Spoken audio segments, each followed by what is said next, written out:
అందరికీ రాబోయే నూతన సంవత్సర శుభాకాంక్షలు. ఈ 31st రోజు చాలామంది నూతన సంవత్సర శుభాకాంక్షలు తెలపడం కోసం లేకపోతే పార్టీలు చేసుకుంటారు. కాబట్టి ఎవరు వాళ్ళ కుటుంబాల దగ్గర ఉండి నూతన సంవత్సర వేడుకలు జరుపుకోవాలని కోరుతున్నాం. రెండోది ఏంటంటే గ్రీటింగ్స్ చెప్పడానికో లేకపోతే పార్టీల కోసం బయటికి పోయి తాగి బండి నడపడం ద్వారా మనము ఇంకొకరు మరణానికి కారణం కావచ్చు, మనమే కింద పడి ఏదైనా సంఘటన జరగవచ్చు. కాబట్టి ఈరోజు 31st అనేది వస్తూనే ఉంటుంది, ఫస్ట్ వస్తూనే ఉంటుంది, పోతూనే ఉంటుంది. 23 వచ్చింది, 24 వచ్చింది, 25 కూడా వస్తుంది, ఇబ్బంది ఏం లేదు. కానీ ఈ ఒక్కటే రోజు మనం సెలబ్రేషన్ చేసుకోవాలనే పేరు మీద తాగి నడపడం ద్వారా మీ ప్రాణాల మీదకి కొన్ని ప్రమాదాన్ని తెచ్చుకోవద్దు.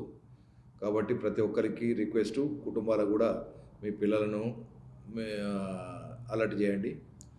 తర్వాత పోలీసు యంత్రాంగం ఈ 31st సెలబ్రేషన్స్ ర్యాష్ డ్రైవింగ్ మీద, తర్వాత డ్రంక్ అండ్ డ్రైవ్ మీద ప్రత్యేక చర్యలు తీసుకుంటున్నాం. ఎక్కడికెక్కడ రోడ్ల మీద డ్రంక్ అండ్ డ్రైవ్ టెస్టులు ఉన్నాయి, తర్వాత వెహికల్ చెకింగ్ ఉన్నాయి. కాబట్టి ఎవరు కూడా అన్నెసెసరీ మూమెంట్ చేస్తే వాళ్ళ మీద కేసులు జరగడం జరుగుతుంది. డ్రంక్ అండ్ డ్రైవ్ చేస్తే కనుక ఇప్పుడే దాదాపు 100 మందికి జైలు శిక్ష పడ్డది. కాబట్టి ఈరోజు జరిగితే మాత్రం కంపల్సరీ జైలు శిక్ష పడుతుంది. కాబట్టి ఎవరు కూడా తాగి బండిని నడపద్దు, తాగి బయటికి రావద్దు. ఒకవేళ మీ పార్టీ సేవ చేసుకుంటుంటే మీ చుట్టుపక్కల గలీల్లా లేకపోతే మీ కుటుంబంతో సంతోషంగా జరుపుకోండి.